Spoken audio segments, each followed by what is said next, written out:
Bonsoir à tous, bienvenue dans le Journal de l'Afrique. Voici et puis l'invité du Journal de l'Afrique, Guy Nzouban-Dama, candidat à la présidentielle au Gabon le 27 août prochain. L'ancien président de l'Assemblée nationale a claqué la porte du parti au pouvoir. Il nous expliquera qu'il compte faire barrage à la candidature du président Ali Bongo, dont il conteste la validité de l'acte de naissance.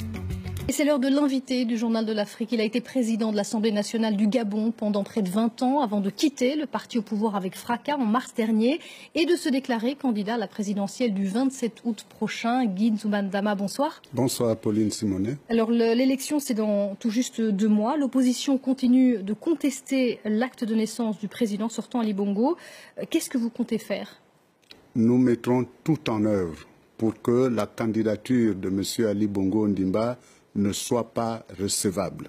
Parce que M. Ali Bongo Ondimba a trahi le peuple gabonais, M. Ali Bongo Ondimba a soumis le peuple gabonais à la servitude. Et aujourd'hui, M. Ali Bongo cautionne des actes de ses collaborateurs qui font que les Gabonais ont honte à l'extérieur. Quand son directeur de cabinet est interdit de séjour en Europe, quand certains de ses collaborateurs sont mis en examen et qu'il les garde auprès d'eux, cela veut dire qu'il est complice de tout cela. Il y a tout de même la présomption d'innocence. Mais je reviens juste à l'acte de naissance. Mais du côté d'Ali Bongo, son avocate confirme que, il n'y a plus d'affaire de l'acte de naissance, qu'en France, on a montré un acte de naissance complet et valable. Donc du côté du parti au pouvoir, il n'y a absolument pas de problème. Ils vont présenter un acte de naissance complet. Qu'est-ce que vous allez faire? Ça, c'est leur problème à eux. Ils vont présenter leur acte de naissance, mais la forfaiture est là. M. Ali Bongo a reconnu lui-même qu'il avait présenté des faux documents. Donc concrètement, vous allez faire quoi le 12 juillet, une fois que les candidatures sont déposées? Une fois que les candidatures sont déposées, nous allons la contester jusqu'au bout. Et il ne sera pas question que quelqu'un qui a commis un forfait, un délit, puisse être encore candidat à une élection présidentielle. Mais Guy Nzouban-Dama, en 2009, vous-même, vous étiez aux côtés d'Ali Bongo, vous avez même plus que soutenu la candidature d'Ali Bongo, vous l'avez aidé à être candidat. Est-ce que vous n'êtes pas responsable également? Vous n'avez pas une part de responsabilité? J'ai ma part de responsabilité, mais je ne suis pas responsable des actes posés par M. Ali Bongo Ondimba. Vous n'avez aucune connaissance de l'acte de naissance? Je n'étais pas au courant de la situation civile de M. Ali Bongo Ondimba. Je pensais qu'il était le fils qui n'avait pas de problème avec l'article 10 de notre Constitution.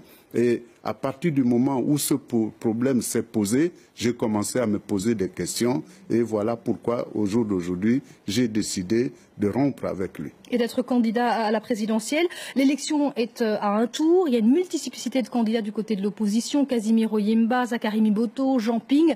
Est-ce que vous n'avez pas l'intention de vous retrouver pour trouver une candidature unique? Nous ferons tout ce qui est en notre possible pour en arriver là. Il y a le possible, il y a la réalité. La réalité, c'est qu'effectivement, nous avons aujourd'hui une multitude de candidatures dans l'opposition. Et nous sommes face à un candidat qui représente la majorité, même si cette majorité est fragilisée aujourd'hui. Nous prendrons toutes les dispositions nécessaires pour essayer.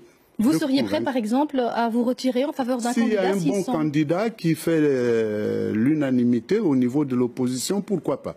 Je suis là à la disposition de mes compatriotes. Si nos compatriotes estiment que M.